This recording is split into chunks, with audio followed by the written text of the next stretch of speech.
नमस्कार विद्यार्थी मित्रांनो, क्रिएटिव्ह मॅथ्स मराठी या आपल्या लाडक्या युट्यूब चॅनलमध्ये पुन्हा एकदा तुमच्या सगळ्यांचं सहर्ष स्वागत आहे. इयत्ता 10वी बोर्डाची परीक्षा जवळ आलेली आहे आणि आज आपण त्याच अनुषंगाने चर्चा करणार आहोत इतिहासावर. इतिहासाचा पेपर नेमका कसा असू शकतो, इतिहासाची प्रश्नपत्रिका कशी असेल, तर त्या अनुषंगाने चर्चा करतो. एक इम्पॉर्टंट प्रश्नपत्रिका आपण बघणार आहोत की जेणेकरून ज्या प्रश्नपत्रिकेतले बरेचसे प्रश्न आपल्याला या परीक्षेमध्ये येऊ शकतात आणि प्रश्नपत्रिकेचं स्वरूप आपल्याला समजू शकतं. तर जाऊयात पटकन पुढे जाण्याच्या अगोदर एक महत्त्वाची रिक्वेस्ट आहे मित्रांनो, जर तुम्ही नवीन असाल आपल्या चॅनलवर आणि अजूनपर्यंत आपला चॅनल सबस्क्राईब नसेल केला तर आत्ताच आपला चॅनल सबस्क्राईब करा आणि त्या बाजूला असलेलं बेलचं बटन दाबायला विसरू नका. तर बघा, या ठिकाणी सगळ्यात पहिला महत्त्वाचा मुद्दा, पहिला जो प्रश्न आहे आपल्याला म्हणजे बोर्डाच्या परीक्षेमध्ये प्रश्न क्रमांक पहिल्यामध्ये अ आणि ब असे दोन प्रश्न असतात. तर पहिल्यातला अ जर बघितला तर त्या अ मध्ये आपल्याला रिकाम्या जागा म्हणजे बहुपर्यायी प्रश्न असतात. म्हणजे रिकाम्या जागा असतात पण तिथे बहुपर्यायी प्रश्न असतात, तिथे 4 ऑप्शन्स असतात. तर इथे आपल्याला बरोबर उत्तर शोधायचं असतं आणि बरोबर उत्तर शोधून आपल्याला लिहायचं.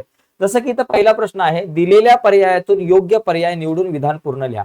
तर इथं काय करायचं असतं, आपल्याला फक्त पर्याय नाही लिहायचा, आपल्याला फक्त व्हॉल्टेअर असं याचं उत्तर म्हणजे आधुनिक इतिहास लेखनाचा जनक कोणाला म्हटलं जातं तर व्हॉल्टेअर. तर फक्त व्हॉल्टेअर उत्तर नाही लिहायचं, हे समजून घ्या. प्रश्नाचं उत्तर लिहिताना सूचना समजून घ्या. इथं काय दिलंय की विधान पूर्ण लिहायचंय, म्हणजे आधुनिक इतिहास लेखनाचा जनक इथं व्हॉल्टेअर लिहायचंय, व्हॉल्टेअरच्या खाली एक अंडरलाईन मारायची आहे. असं तुम्हाला या ठिकाणी उत्तर लिहित असताना ते पूर्ण व्यवस्थित तुम्हाला लिहिता आलं पाहिजे. पूर्ण ते वाक्य जसं आहे तसं लिहायचं. पुन्हा लिहायला सांगितलंय.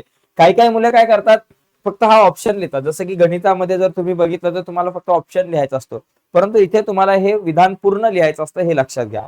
विज्ञान आणि इतर सर्व ज्ञान शाखांची टिंबटिंब ही जननी मानली जाते. तर तत्वज्ञान जे आहे ना, ही सगळ्या ज्ञान शाखांची जननी आहे. विज्ञान आणि इतर सगळ्या ज्ञान शाखांची जननी तत्वज्ञान आहे. पुढचा, महाबळेश्वर जवळील भिलार हे गाव टिंबटिंब म्हणून प्रसिद्ध आहे. तर भिलार हे गाव पुस्तकांचं गाव सुद्धा प्रसिद्ध आहे. म्हणजे महाबळेश्वरच्या अलीकडे थोडंसं म्हणजे जवळच आहे, महाबळेश्वर पासून काहीच किलोमीटरच्या अंतरावरती.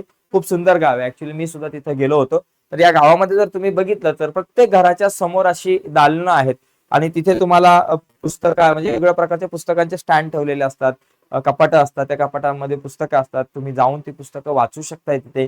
म्हणजे हे पुस्तकांचं गाव आहे. खूप चांगली संकल्पना आहे. तुम्हाला जर कधी महाबळेश्वरला जाण्याचा तुमचा योग आला तर तिथे जाऊन तुम्ही हे गाव पुस्तकांचं बघू शकताय. तर या 3 पैकी 3 प्रश्नांची उत्तर आपल्याला लिहायची असतात, जिथे आपल्याला 3 मार्क आरामात मिळू शकतात. तुम्ही जुन्या जर का काही बोर्डाच्या प्रश्नपत्रिका पाहिल्या, त्याच्यामध्ये आलेले सगळे प्रश्न जर बघितले तर तुमच्या लक्षात येईल की खूप सोपे प्रश्न असतात. पुढचा आणि बरेचसे प्रश्न रिपीट पण होतात, जसं की पुस्तकांचं गाव खूप वेळा रिपीट झालंय.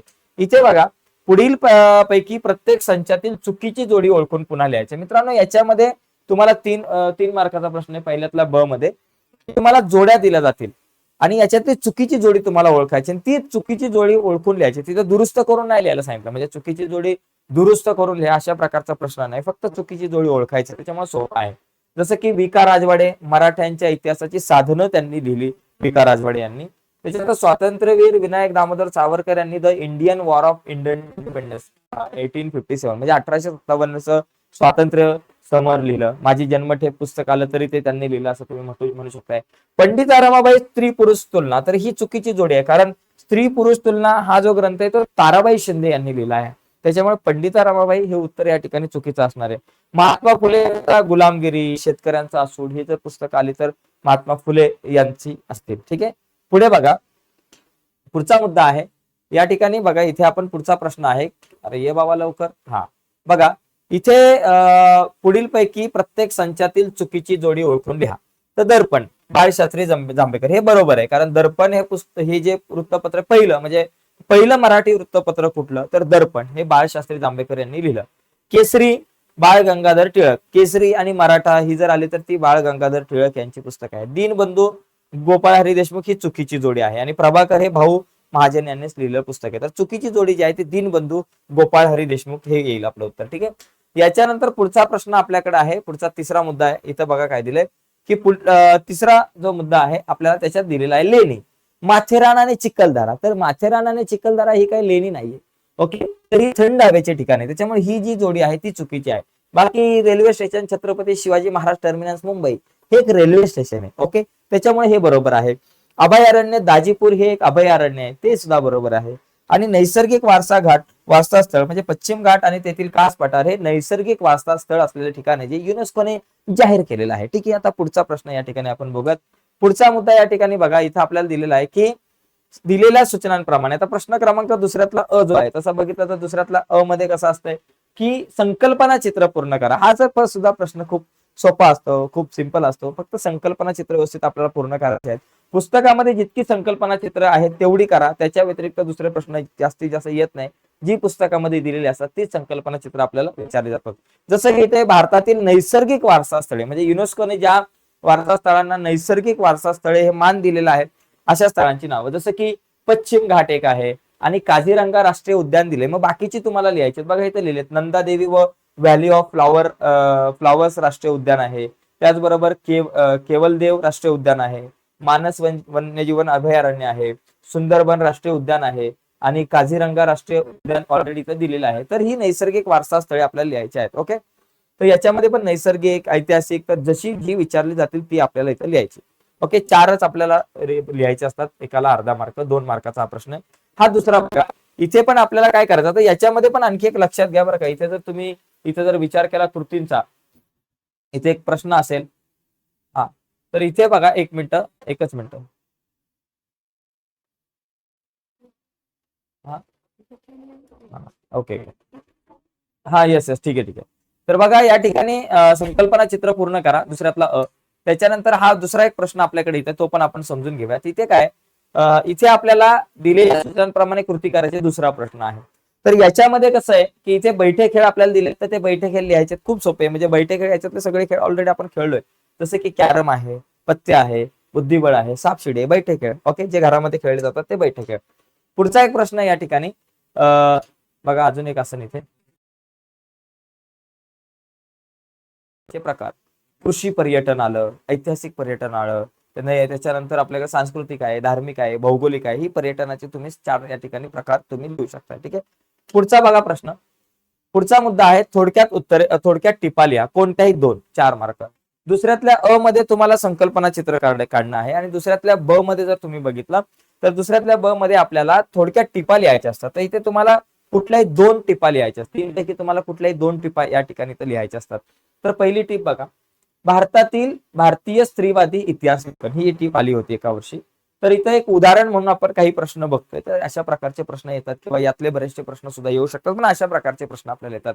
जसं की भारतीय स्त्रीवादी इतिहास लेखन, याच्यात जर आपण बघितलं तर इथे काय दिले आपल्याला, तर याच्यात आपल्याला दिले स्वातंत्र्यपूर्व काळात ताराबाई शिंदे म्हणजे स्त्रीवादी इतिहास लेखनाची परंपरा कुठून सुरू झाली, कुठल्या कुठल्या लेखिका होत्या स्त्रीवादी इतिहास लेखनामध्ये, स्त्रीवादी इतिहास लेखन म्हणजे काय, या सगळ्या गोष्टी याच्यामध्ये आल्या पाहिजे. जसे की स्वातंत्र्यपूर्व काळात म्हणजे भारत स्वतंत्र होण्याच्या अगोदर ताराबाई शिंदे, पंडिता रमाबाई, डॉक्टर रखमाबाई अशा भारतीय स्त्रीवादी इतिहास लेखिका होऊन गेल्या. घरी आणि कामाच्या ठिकाणी स्त्रियांना मिळणारी अन्यायाची वागणूक आणि स्त्री पुरुष असमानता यावर या लेखकांनी लेखन केलं. बघा लक्षात घ्या, या लेखिकांची नावं लक्षात घ्या, ताराबाई शिंदे, पंडिता रमाबाई, रखमाबाई यांसारख्या स्त्रीवादी लेखकांनी स्वातंत्र्यपूर्व काळामध्ये म्हणजे भारत स्वतंत्र होण्याच्या अगोदर या लेखिकांनी स्त्रीवादी लेखन केले. याच्यामध्ये घरी आणि कामाच्या ठिकाणी स्त्रियांना मिळणारी अन्यायाची वागणूक यावर या सर्व लेखिकांनी लेखन केल्याचं आपल्याला दिसून येतं. ओके, दलित स्त्रियांच्या दृष्टिकोनातून सामाजिक वर्ग, जात इत्यादी बाबींच्या संदर्भात स्त्रियांकडून लेखन केले गेले. म्हणजे सर्वसाधारण स्त्रियांसाठी तर आहेच, परंतु दलित स्त्रियांच्या दृष्टिकोनातून सुद्धा जो सामाजिक वर्ग असेल किंवा जात असेल इत्यादी बाबींवरती सुद्धा प्रकाश टाकण्याचं जे काम आहे ते स्त्रीवादी लेखिकांनी केलं होतं पुढच्या काळामध्ये. आणि भारत जेव्हा स्वतंत्र झाला तर स्वातंत्र्योत्तर काळामध्ये दलित स्त्रियांचं जीवन, त्याचबरोबर सामाजिक वर्ग आणि जात इत्यादींवर शर्मिला रेगे यांचं नाव हे लक्षात घ्या. शर्मिला रेगे यांनी लिहिलेल्या त्यांच्या लेखांचे संकलन writing caste, writing gender, reading Dalit women's testimonies या ग्रंथात केलेले आहे. तर कधी कधी तुम्हाला इथं चुकीची जोडी ओळखायला सुद्धा प्रश्न येऊ शकतो. यांचं शर्मिला रेगे यांच्या समोर writing caste, writing gender, reading Dalit women's testimonies हा त्यांच्या लेखनाचं संकलन असलेलं पुस्तक असं येऊ शकतं. पुढे बघा, पुढचा जो मुद्दा आहे मनोरंजनाची आवश्यकता काय. बाबा मनोरंजन हा भाग आज आपण बघतो आजच्या काळामध्ये 21व्या शतकामध्ये मनोरंजन खूप होत आहे. म्हणजे जो तो आजकाल काय बघतोय की बाबा माझं मनोरंजन कसं होईल, म्हणजे शाळा सुटल्यानंतर विद्यार्थी येतो मोबाईलवर मनोरंजन, त्याचबरोबर ऑफिस मधून घरी आला एखादा व्यक्ती तर काय करायचं रिकाम्या वेळी, तर मनोरंजन. तर मनोरंजनाची आवश्यकता काय, कारण लोक बोर होतात, खूप कंटाळा येतो लोकांना, तर तो कंटाळा दूर करण्यासाठी तिथं मनोरंजन जे आहे ते कामास येतं. म्हणजे वेळ घालवण्यासाठी आपण रंजनाचा वापर करतो बघा. आणि मनोरंजन हा आहे ना मानवी जीवनाचा एक अविभाज्य भाग आहे. म्हणून प्रत्येक मानवाला मनोरंजनाची आवश्यकता असते.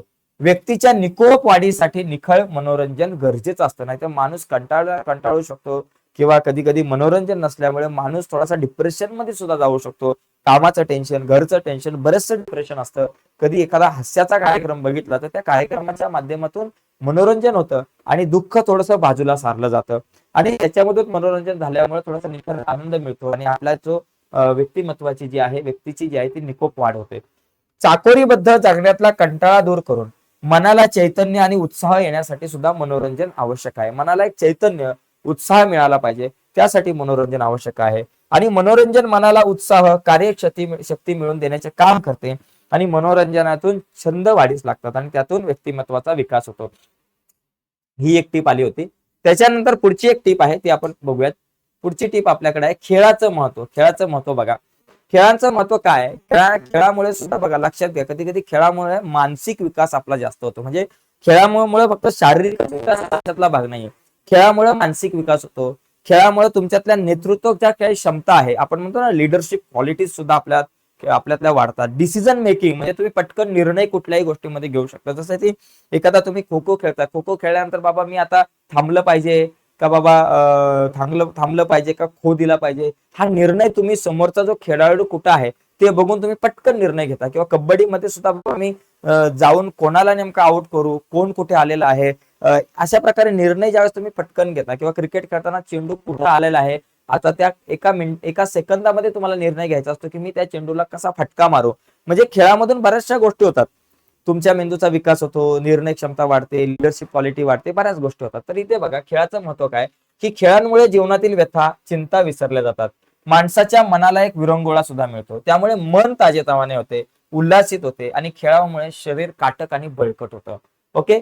खेळामुळे मनोधैर्य वाढते, म्हणजे मानसिक विकास होतो. मी तुम्हाला म्हटलं चिकाटी, खिलाडूपणा हे गुण अंगी बाळगतात. सांघिक खेळातून सहकार्य, संघ भावना वाढीस लागते, आणि यामुळे नेतृत्व गुण सुद्धा विकसित होतात खेळामुळे. ठीक आहे. अशा प्रकारे या प्रश्नाचं उत्तर आपल्याला लिहिता आलं पाहिजे. पुढचा एक मुद्दा आहे बघा. इथे तुम्हाला मी म्हटलं होतं की आपल्याला ज्या 3 टिपा दिल्या जातात त्या 3 पैकी आपल्याला कुठल्याही 2 टिपा लिहायच्या असतात प्रश्न क्रमांक दुसऱ्यातल्या मध्ये.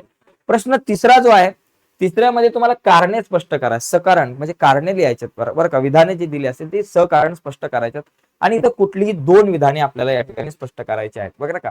इथे बघा, जसं की व्हॉल्टियरला आधुनिक इतिहास लेखनाचा जनक असे म्हणतात. का बाबा?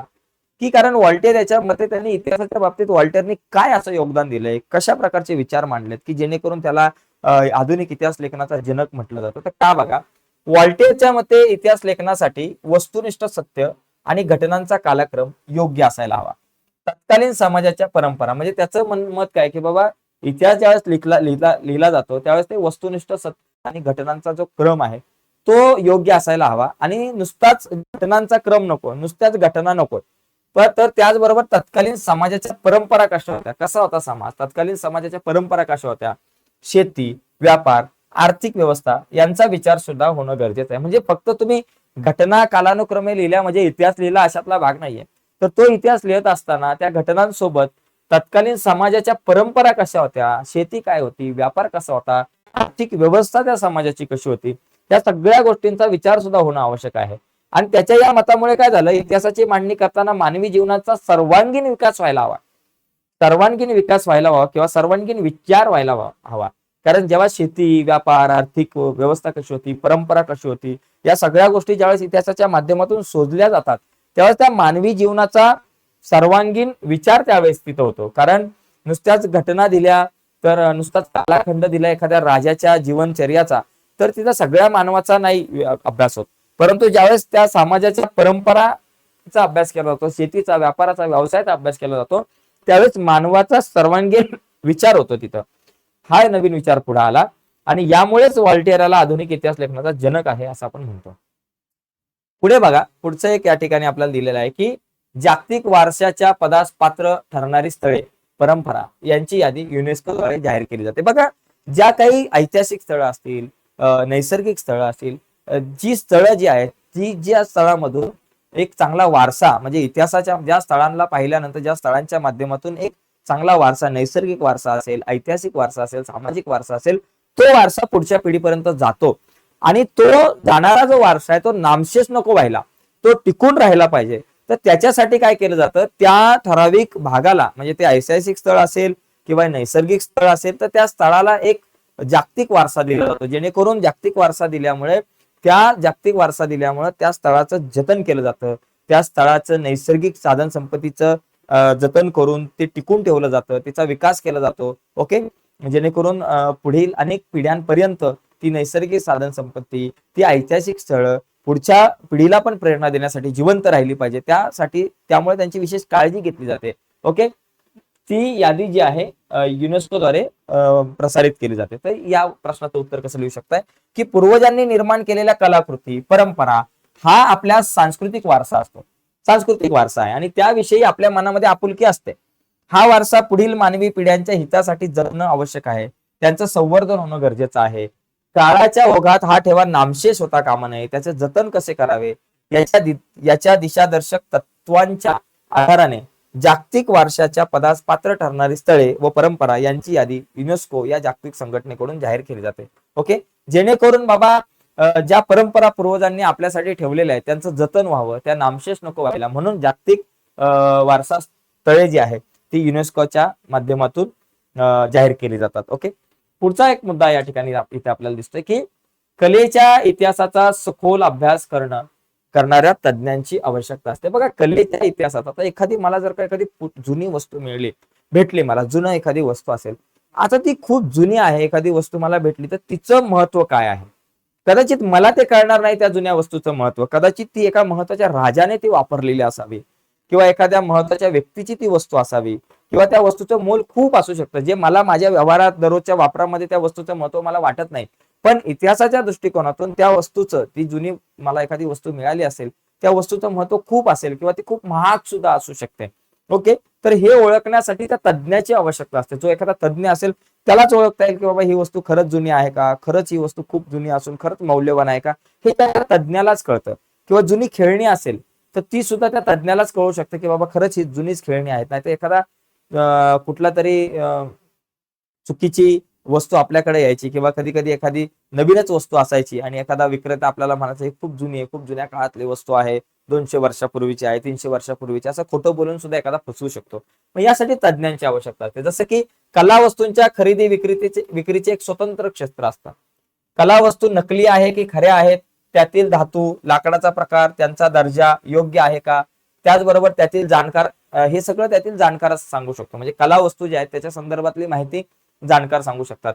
कला वस्तूतील कलेचा दर्जा कसा आहे हे कलाकारच ओळखू शकतात आणि एकूणच कला वस्तूंचे मूल्य ठरताना वरील गोष्टींची पारख होणे आवश्यक असते. त्यासाठी कलेच्या इतिहासाचा सखोल अभ्यास करणाऱ्या तज्ञांची आवश्यकता असते. पुढचा एक मुद्दा या ठिकाणी आता आपल्याला समजून घ्यायचा आहे, चौथा मुद्दा. इथे आपल्याला 4 पैकी 2 कारणे आपल्याला लिहायचे असतात. लक्षात घ्या, अभिलेखागारे व ग्रंथालये नियतकालिके आणि इतर प्रकाशने प्रसिद्ध करतात. तर का, बघा, ग्रंथालये प्राचीन ग्रंथांचे जतन आणि संवर्धन करतात. ग्रंथालयामध्ये पुस्तक असतात, प्राचीन ग्रंथ असतात, यांचं जतन केलं जातं ग्रंथालयाच्या माध्यमातून. तर ते दस्तऐवज प्रदर्शित केले जात नाही, त्यांचे जतन, बरोबर का. म्हणजे ग्रंथालय प्राचीन ग्रंथांचे जतन आणि संवर्धन करतात. तर जे दस्तऐवज प्रदर्शित केले जात नाही, म्हणजे जे दस्तऐवज प्रदर्शित केले जात नाहीत त्यांचे जतन अभिलेखागारात केले जाते. म्हणजे जे दस्तऐवज प्रसिद्ध केले जात नाही ग्रंथाच्या माध्यमातून, तर त्यांचं जे काही त्यांचं जतन कुठं केलं जातं, अभिलेखागारांमध्ये केलं जातं. हे दस्तऐवज हा आपला ऐतिहासिक ठेवा असून, म्हणजे हे जे काही दस्तऐवज आहेत जे प्रकाशित झालेले नाहीत, तो आपला एक ऐतिहासिक ठेवा आहे आणि तो लोकांपर्यंत पोहोचण्याची गरज आहे. म्हणजे ग्रंथालयामध्ये जी पुस्तकं आहेत ती बाबा प्रकाशित आहेत, परंतु जे दस्तऐवज अजूनपर्यंत प्रकाशित झाले नाहीत ते अभिलेखागारामध्ये जतन करून ठेवले जातात आणि हे प्रकाशित होऊन ते लोकांपर्यंत पोहोचणं खूप गरजेचं असतं. आणि ग्रंथांच्या जतनाबरोबर त्यांचे संशोधन करणं, म्हणजे दस्तऐवजांचं संशोधन करणं, काही जुनी पत्रकं असतील, जुनी पत्र असतील किंवा काही असतील, त्यांचं संशोधन करणं, ऐतिहासिक सत्याचा शोध लावणं, ही कामे सुद्धा ग्रंथालयाकडून केली जातात. इतिहासाची सर्व साधने लोकांच्या हाती देणं शक्य नसतं आणि या ऐतिहासिक घटना, व्यक्तींची चरित्रे, इतिहासाच्या शोधांची शास्त्रशुद्ध माहिती लोकांपर्यंत पोहोचावी म्हणून अभिलेखागारे ग्रंथालय नियतकालिके आणि अन्य प्रकाशने प्रसिद्ध करतात आणि त्याच्या माध्यमातून या सगळ्या दस्तऐवजांची माहिती आपल्यापर्यंत किंवा लोकांपर्यंत पोहोचवली जाते. पुढे बघा, पुढचा प्रश्न आपल्याकडे आहे की ये बाबा लवकर, हा हा बघा इथे आपल्याला बघा एक उतारा दिला जातो, प्रश्न क्रमांक 14. हा खूप सोपा आणि 4 मार्क तुम्हाला मिळून देऊ शकतो. एक उतारा दिला असेल आणि त्या उतारातील प्रश्नांची उत्तरं तुम्हाला लिहायची. उतारा वाचायचा आणि उतारा वाचून त्यातल्या प्रश्नांची उत्तर आपल्याला लिहायची. बघा पहिला मुद्दा, इथे काय उतारा दिलेला आहे बघा, नीट वाचा. दशावतारी नाटकांचा उतारा दिला आणि ही उतारे शक्यतो पुस्तकातलेच असतात. बघा, दशावतारी नाटके हा महाराष्ट्रातील लोकनाट्याचा एक प्रकार आहे. सुगीनंतर कोकण आणि गोवा येथे दशावतारी नाटकांचे प्रयोग होतात. दशावतारी नाटके मत्स्य, कूर्म, वराह, नरसिंह, वामन, परशुराम, राम वर आधारित असतात. सर्वप्रथम सूत्रधार विघ्नहर्त्या गणपतीला आव्हान करतो. दशावतारी नाटकातील पात्रांचा अभिनय, रंगभूषा, वेशभूषा ही परंपरागत असते. नाटकातील बहुतेक भाग हा पट्टमय असतो. काही संवाद पात्रे स्वयंपूर्तीने बोलतात. देवांसाठी लाकडी मुखवटे वापरतात. नाटकाचा शेवट हंडी फोडून दहीकाला वाटणे व आरती करणे या कृतीने होतो. 18व्या शतकात श्यामजी नाईक काळे यांनी दशावतारी खेळ दाखवणारा एक फड स्थापन केला होता. तो फड घेऊन ते महाराष्ट्रभर फिरत असत. विष्णुदास भावे यांनी दशावतारी नाट्यतंत्राचे संस्करण करून आपली पौराणिक नाटके सादर केली. यामुळे मराठी नाटकांची पूर्वपठिका दशावतारी नाटकांपर्यंत जाते. तर आता हा उतारा वाचल्यावर प्रश्न काय, दशावतारी नाटके हा कोणत्या राज्यातील लोकनाट्याचा भाग आहे, तर महाराष्ट्र आणि गोवा या राज्यातील आपण म्हणू शकतो. मगाशी वाचलं. दशावतारी नाटकाच्या सुरुवातीला सूत्रधार कोणाला आव्हान करतो, बघा इथंच उत्तर आहे. कोणाला आव्हान करतो, तर या ठिकाणी विघ्नहर्त्या गणपतीला आव्हान करतो. एकदम सोपा आहे. पहिला आणि दुसरा प्रश्न याच्यातला सोपा असतो, एक मार्काचा असतो, जिथे तुम्हाला आरामात मिळू शकतात. आणि पुढचा जो प्रश्न आहे तो थोडासा डिटेलमध्ये लिहावा लागतो, जो 2 मार्काचा आहे. जसं की दशावतारी नाटकांच्या सादरीकरणाचे स्वरूप कसे असते, तर हे तुम्हाला इथं स्वरूप दिसते की दशावतारी नाटके हे विष्णूच्या 10 अवतारांवर आधारित असतं. पात्रांचा अभिनय, रंगभूषा, वेशभूषा यांच्या सहाय्याने ही नाटके सादर केली जातात. देवांसाठी लाकडी मुखवटे वापरतात. नाटकाचा शेवट हंडी फोडून दहीकाला वाटणे व आरती करणे या कृतीने होतो. नाटकातील बहुतेक भाग पद्यमय असून काही संवाद पात्रे स्वयंस्फूर्तीने बोलतात. आणि महाराष्ट्रातील लोकनाट्याचा हा एक प्रकार आहे.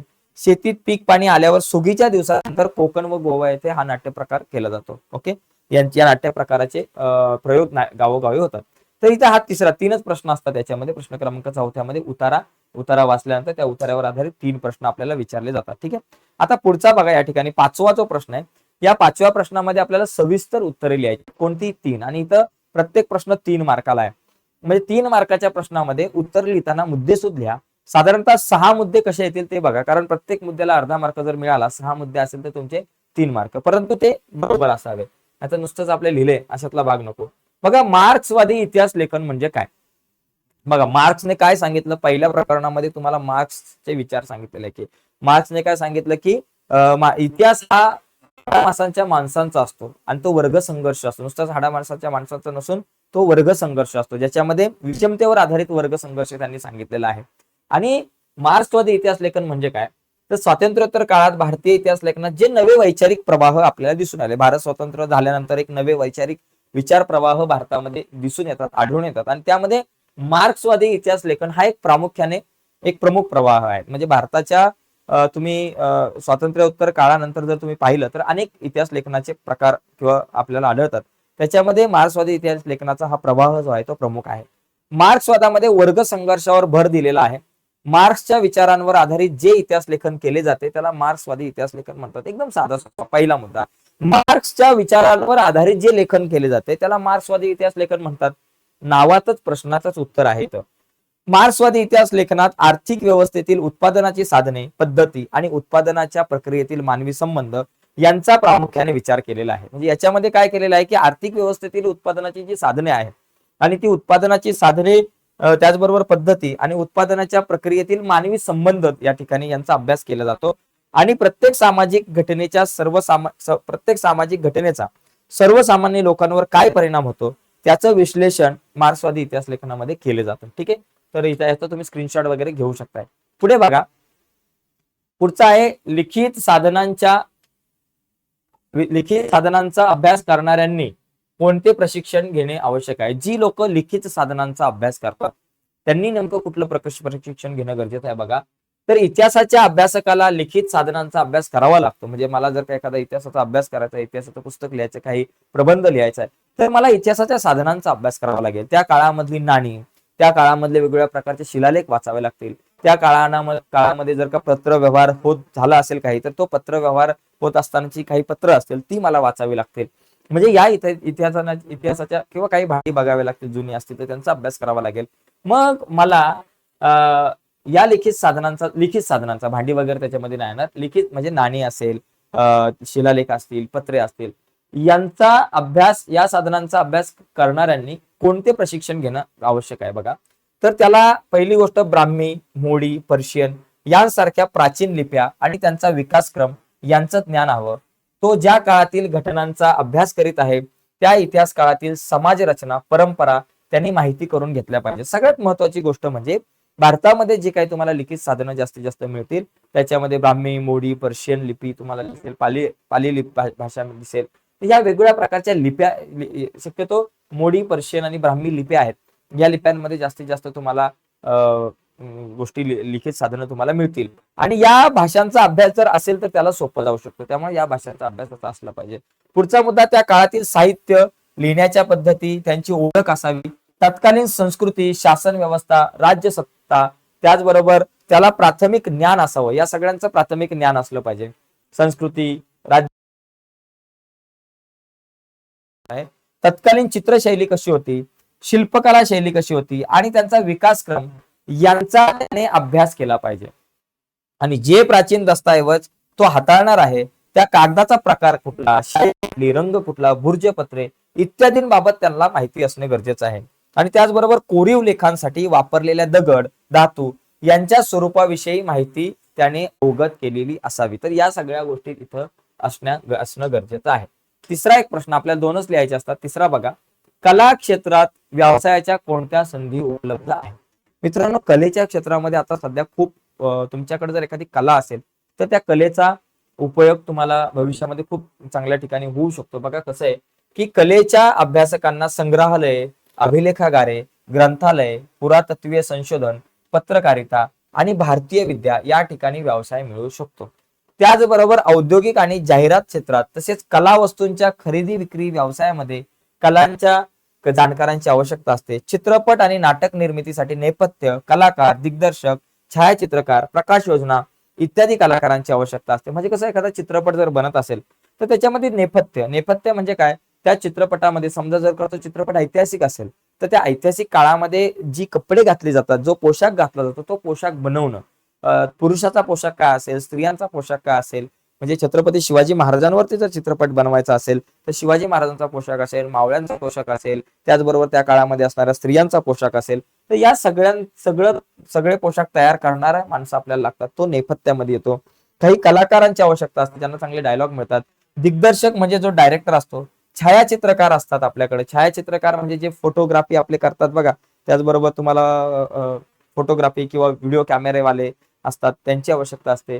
त्याचबरोबर दिग्दर्शकाची पण आवश्यकता असते. समजा एखादा चित्रपटाचा सेट तयार करावा लागतो, राजवाडा तयार करायचा आहे, एखादा किल्ला तयार करायचा आहे, तर तिथे तशा त्या प्रकारच्या कलाकारांची सुद्धा आवश्यकता असते, ज्याला आपण कला दिग्दर्शक म्हणतो. प्रकाश योजना म्हणजे लाईट पण ही एक कला आहे. पिक्चर मध्ये लाईटला लय महत्व असतं कुठल्याही शूटिंग मध्ये. आणि त्याचबरोबर इत्यादी कलाकारांची आपल्याला इथे आवश्यकता असल्याची दिसून येते. ठीक आहे, आता पुढे बघा, या सगळ्या भागांमध्ये संधी आहे खूप सारी. पुढचा एक प्रश्न या ठिकाणी आपल्याला बघा, पुढे जाऊयात आपण. चौथा प्रश्न, इथे चौथा प्रश्न 4 पैकी 2च लिहायचे. वृत्तपत्रे सुरू होण्याच्या आधीच्या काळात बातम्या लोकांपर्यंत पोहोचवण्यासाठी जगभर कोणते मार्ग अवलंबले जात. आज बातमी जर तुम्ही बघितली तर क्षणात लोकांपर्यंत पोहोचते. म्हणजे आता एखादी घटना घडली तर ती कदाचित 1 मिनिटात, 1 तासामध्ये लोकांपर्यंत पोहोचते. परंतु पूर्वीच्या काळामध्ये महिने लोकांपर्यंत बातम्या पोहोचत नव्हत्या काही घटना झाल्या तर. बघा, इजिप्तमध्ये इसवी सन पूर्वीच्या काळात सरकारी आदेशांचे कोरीव लेख सार्वजनिक ठिकाणी लावून ठेवले जात असत. म्हणजे कुठे, लक्षात घ्या, इजिप्तमध्ये काय केलं जायचं, इसवी सन पूर्वी काही आदेश, सरकारी आदेश जे आहेत ते कोरले जायचे आणि ते कोरून सार्वजनिक ठिकाणी लावून ठेवले जायचे, जेणेकरून सरकारची काही कामं आहेत किंवा सरकारच्या काही सूचना आहेत, आदेश आहेत, ते लोकांपर्यंत पोहोचतील.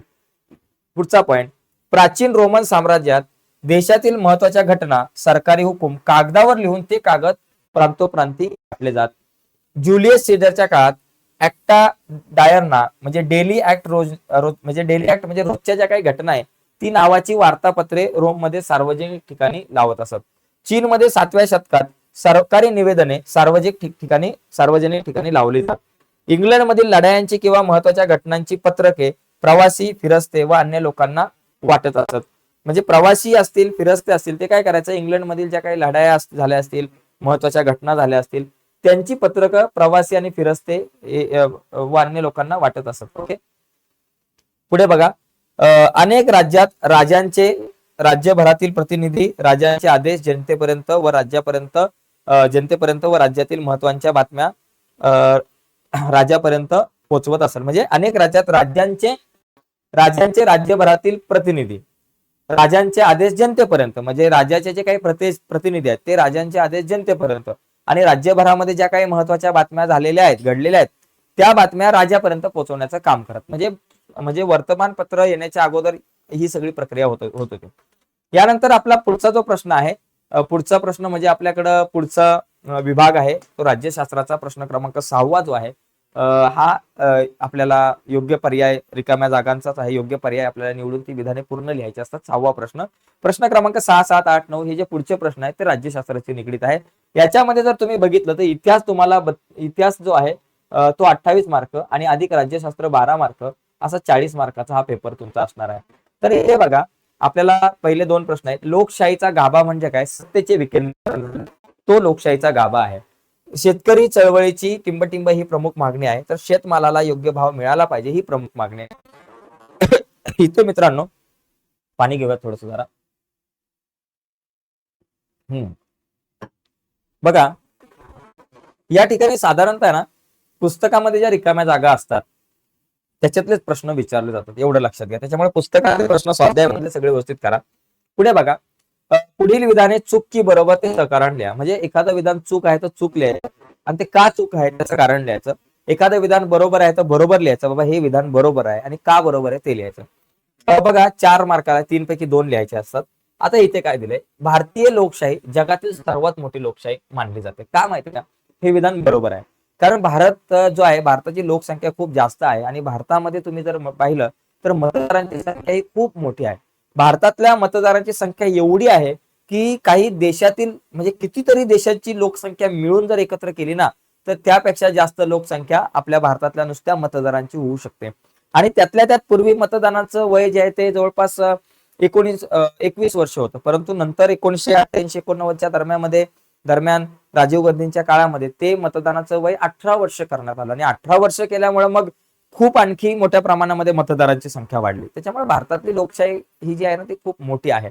ओके, आणि खूप वेगवेगळ्या टप्प्यांमध्ये आपल्याला निवडणुका घ्याव्या लागतात. म्हणजे भारतीय संविधानाने स्वातंत्र्यपूर्व काळातील मतदानाच्या अधिकारासाठी असलेली बंधने रद्द केल्यामुळे मतदारांची संख्या वाढली आहे. म्हणजे कसं, स्वातंत्र्यपूर्व काळामध्ये ना ठराविक व्यक्तींनाच मतदान करण्याचा अधिकार होता. काही स्त्रियांना तर नव्हताच मतदानाचा अधिकार, काही लोकांना नव्हता. परंतु भारत जेव्हा स्वतंत्र झाला, भारताची घटना लिहिली, त्यावेळेस तिथं प्रत्येक नागरिकाला मतदानाचा अधिकार मिळाला. प्रत्येक नागरिकाला, तो कुठल्या जातीचा आहे, कुठल्या धर्माचा आहे, स्त्री आहे, पुरुष आहे, कोणीही असू दे, त्याला मतदानाचा अधिकार मिळाला. त्याच्यामुळे काय झालं की इथे मतदारांची संख्या खूप वाढली. संविधानाने स्वीकारलेल्या प्रौढ मताधिकाराच्या तरतुदीमुळे सर्व प्रौढ स्त्री पुरुष मतदारांना मतदानाचा अधिकार मिळाला. सुरुवातीला मतदानाची असलेली 21 वर्षाची अट नंतर 18 वर्ष पूर्ण अशी केल्यामुळे मताधिकार अधिक व्यापक बनला.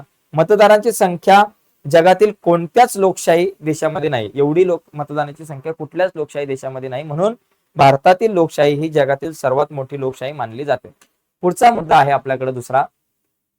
बघा, पुढचा दुसरा प्रश्न आहे, राजकीय पक्ष शासन व जनता यांच्यातील दुवा म्हणून काम करतात. तर हे बरोबर आहे. म्हणजे शासन आणि जनता यांच्यातील दुवा म्हणून राजकीय पक्ष काम करतात.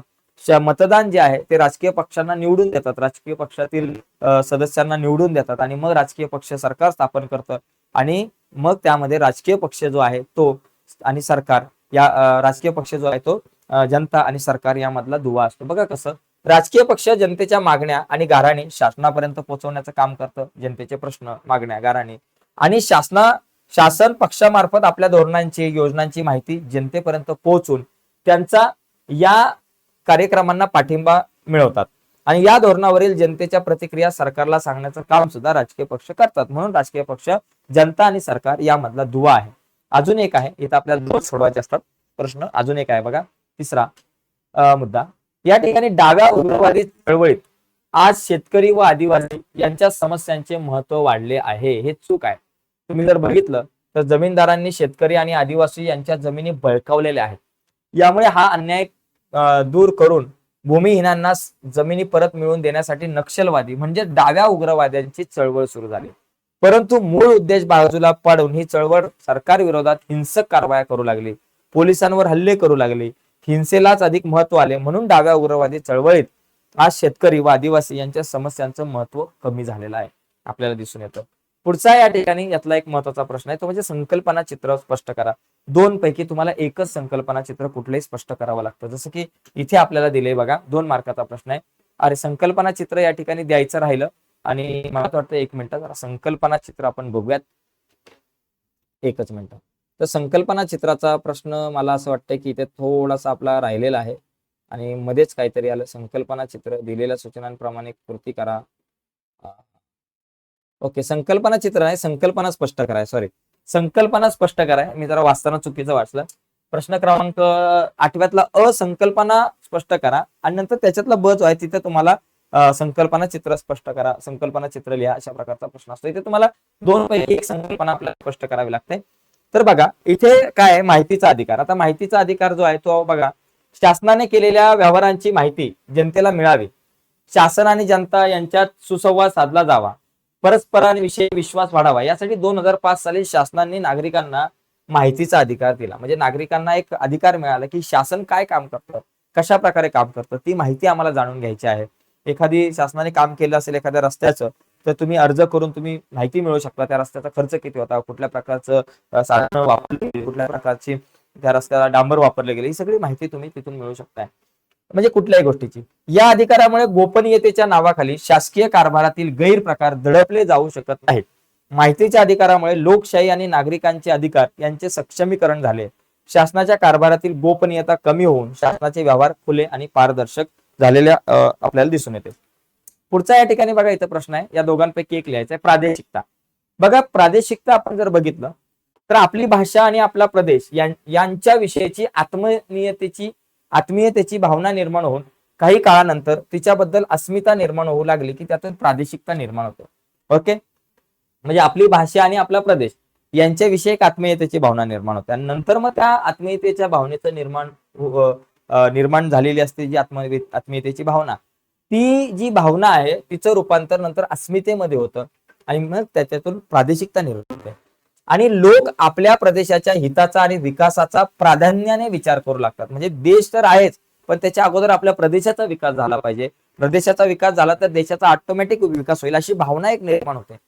आणि मग आपली भाषा, आपले साहित्य, आपल्या परंपरा, सामाजिक सुधारणांचा इतिहास, शैक्षणिक व सांस्कृतिक चळवळी इत्यादींबाबत अभिमान वाटू लागतो आणि त्यातून भाषिक अस्मिता प्रबळ होत राहते. ओके, आपल्या प्रदेशाचा विकास व्हावा, तेथील साधन सामग्री व रोजगाराच्या संधीवर आपला हक्क असावा, या भावनेतून प्रादेशिक अस्मिता आकारास येते. तर दोघांपैकी आपल्याला एका प्रश्नाचं उत्तर लिहायचं होतं, तर दोन्ही बघितले आपण.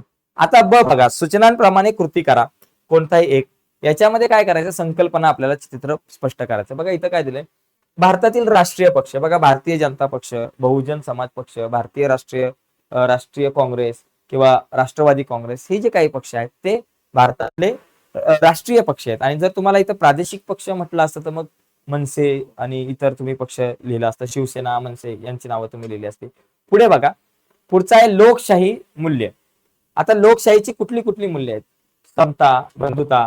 बघा या ठिकाणी ही 4 जी मूल्य आहेत ती आपल्याला इथे लिहायची आहेत. याच्यात इथे पण एकाच प्रश्नाचं उत्तर आपल्याला लिहायचं, समता, बंधुता, न्याय, स्वातंत्र्य. ठीक आहे, झालं. आणि त्याच्यानंतर आपला एक शेवटचा प्रश्न आहे, तो म्हणजे कुठला बघूया तिथे. हा, थोडक्यात उत्तर लिहाय, कुठलाही एक. दोघांपैकी तुम्हाला एक लिहायचं असतं, 2 मार्काचा प्रश्न, शेवटचा प्रश्न. इथं काय बघा, निवडणूक आचारसंहिता म्हणजे काय. बघा निवडणूक ज्यावेळेस लागते त्या काळामध्ये निवडणूक आयोग आचारसंहिता लागू करतो. कसं आहे, निवडणुका जाहीर झाल्यापासून निर्णय घोषित होईपर्यंत सरकार राजकीय पक्ष, उमेदवार, मतदार यांनी कोणत्या नियमांचं पालन करावं व कोणते वर्तन करू नये या संबंधीची जी नियमावली निवडणूक आयोगाकडून जाहीर केली जाते त्या आचार नियमावलीस निवडणूक आचारसंहिता असे म्हणतात. म्हणजे निवडणूक आयोग काय करतो, निवडणूक जाहीर झाल्यानंतर निवडणुकीच्या काळामध्ये पक्षांनी त्याचबरोबर उमेदवारांनी कसं वागायचं, मतदारांनी कसं वागायचं, शासनाने कसं वागायचं या संदर्भात काही नियम घालून दिले जातात. तर ती नियमावली म्हणजे निवडणूक आचारसंहिता. निवडणुकीच्या काळात गैरप्रकार होऊ नयेत ही का आचारसंहिता लागू केली जाते, कारण गैरप्रकार होऊ नयेत म्हणून आचारसंहिता घोषित केली जाते. आचारसंहितेचा भंग करणाऱ्यांवर होणाऱ्या कारवाईमुळे सामान्य मतदार अस्वस्थ होतो आणि निवडणूक खुल्या वातावरणात व निपक्ष पद्धतीने घेता येतात. ओके, तर हे या प्रश्नाचं उत्तर असेल. आणि शेवटचा आपल्याकडे एक आपण प्रश्न पाहूयात याच्यातला दुसरा बघा, स्वातंत्र्यपूर्व काळात स्त्री चळवळी कोणत्या सुधारणांसाठी लढत होत्या. म्हणजे स्वातंत्र्यपूर्व काळात भारत स्वतंत्र होण्याच्या अगोदर स्त्री चळवळी कोणकोणत्या सुधारणांसाठी लढत होत्या. तर इथे बघा, पहिली गोष्ट स्त्रियांवर होणारा अन्याय दूर व्हावा यासाठी, स्त्रियांचे शोषण थांबावे यासाठी, सार्वजनिक जीवनात स्त्रियांना सन्मानाने जगावे यासाठी आणि सतीप्रथा, विधवांची उपेक्षा, बहुपत्नीत्व, विवाह पद्धती, बालविवाह इत्यादी सामाजिक प्रथा नष्ट व्हाव्यात यासाठी स्त्री चळवळी लढत होत्या. ओके, तर या ठिकाणी आपण ही एक प्रश्नपत्रिका मित्रांनो बघितली आणि एकंदरीत प्रश्नपत्रिकेचं स्वरूप कसं असतं हे लक्षात आलं असेल. तर आजच्या चर्चेत इथेच थांबूयात, पण थांबण्याच्या अगोदर एक इम्पॉर्टंट गोष्ट, या इतिहासाच्या प्रश्नपत्रिका जर तुम्हाला हव्या असतील, इतिहास विषयाची ही प्रश्नपत्रिका हवी असेल आणि त्याचबरोबर इतिहासाच्या आतापर्यंत बोर्डाच्या परीक्षेला आलेल्या सगळ्या प्रश्नपत्रिका हव्या असतील आणि इतिहासासोबत इतर विषयांच्या पण जर तुम्हाला प्रश्नपत्रिका हव्या असतील तर त्या तुम्हाला आपल्या वेबसाईटवरती मिळतील. आणि त्याचबरोबर मित्रांनो तुम्हाला नोट्स सुद्धा मिळतील आपल्या वेबसाईटवरती इतिहासासोबत इतर विषयांच्या. तुम्हाला जर सगळ्या विषयांच्या नोट्स आणि प्रश्नपत्रिका हव्या असतील तर त्या आपल्या वेबसाईटवरती जाऊन कशा मिळवायच्या हे तुम्हाला सांगतो. तर आपण जाऊयात आता गुगलवरती आणि गुगलवरती जाऊन आपण पाहूयात कशा प्रकारे तुम्ही सगळ्या विषयांच्या प्रश्नपत्रिका आणि नोट्स डाउनलोड करू शकता. तर जाऊयात आता गुगलवरती, पटकन गुगलवरती आता आपण जाऊ. तर नमस्कार मित्रांनो, जर तुम्हाला सगळ्या विषयांच्या जर का इम्पॉर्टंट नोट्स हव्या असतील, त्याचबरोबर सगळ्या विषयांच्या तुम्हाला जुन्या प्रश्नपत्रिका हव्या असतील आतापर्यंत बोर्डाच्या परीक्षेला आलेल्या, तर तुम्हाला गुगलला जाऊन फक्त टाईप करायचंय जुन्या प्रश्नपत्रिका. ओके, जुन्या प्रश्नपत्रिका असं टाईप करायचंय. जुन्या प्रश्नपत्रिका ज्यावेळेस तुम्ही टाईप कराल त्यावेळेस तुम्हाला इथे बघा क्रिएटिव्ह मॅथ्स मराठी ही वेबसाईट तुम्हाला इथे दिसेल. यावरती आपल्याला जुन्या प्रश्नपत्रिकांवर क्लिक करायचंय. इथे जर तुम्ही क्लिक कराल तर इथे बघा खाली तुम्हाला प्रश्नपत्रिका आहे. सर्व विषयाच्या मराठीच्या प्रश्नपत्रिका आहे, इंग्रजीच्या आहे. तर इथून तुम्ही प्रश्नपत्रिका डाउनलोड करू शकता. जसं तुम्ही मराठीवर क्लिक केलं ना, तर तुम्हाला या ठिकाणी तर मराठीच्या सगळ्या विषयांच्या प्रश्नपत्रिका मिळतील. बघा इथे सगळ्या वर्षांच्या आतापर्यंत आलेल्या. तुम्ही मार्च 2024 ला क्लिक केलं की मार्च 2024 ची प्रश्नपत्रिका मिळेल. मार्च 2023 ला क्लिक केलं की मार्च 2023 ला ज्या प्रश्नपत्रिकेवर क्लिक करेल ती प्रश्नपत्रिका तुम्हाला इथे मिळेल आणि ही प्रश्नपत्रिका तुम्ही डाउनलोड करू शकता तुमच्या मोबाईलमध्ये फ्रीमध्ये. आता जर तुम्हाला सगळ्या विषयांच्या नोट्स हव्या असतील तर इथे वरती बघा, इथे नोट्सचा ऑप्शन आहे. आता हा तुम्हाला मोबाईलमध्ये दिसणार नाही. मोबाईलमध्ये हे अशा प्रकारे आडवा इंटरफेस नाही दिसणार. मोबाईलवर तुम्हाला उजव्या बाजूला 3 आडव्या रेषा असतील बघा निळ्या जांभळ्या रंगामध्ये. त्या 3 आडव्या रेषांवर क्लिक केलं की तुम्हाला नोट्स दिसेल आणि या नोट्सवर क्लिक केल्यावर तुम्ही आय-एम-पी नोट्सवरती यायचंय. आय-एम-पी नोट्सवर क्लिक केलं की तुम्हाला सगळ्या विषयांच्या इम्पोर्टंट नोट्स तुम्हाला इथे मिळतील बऱ्याचशा. म्हणजे गणित आहे, इंग्लिश आहे, मराठी, हिंदी, विज्ञान 1, विज्ञान 2.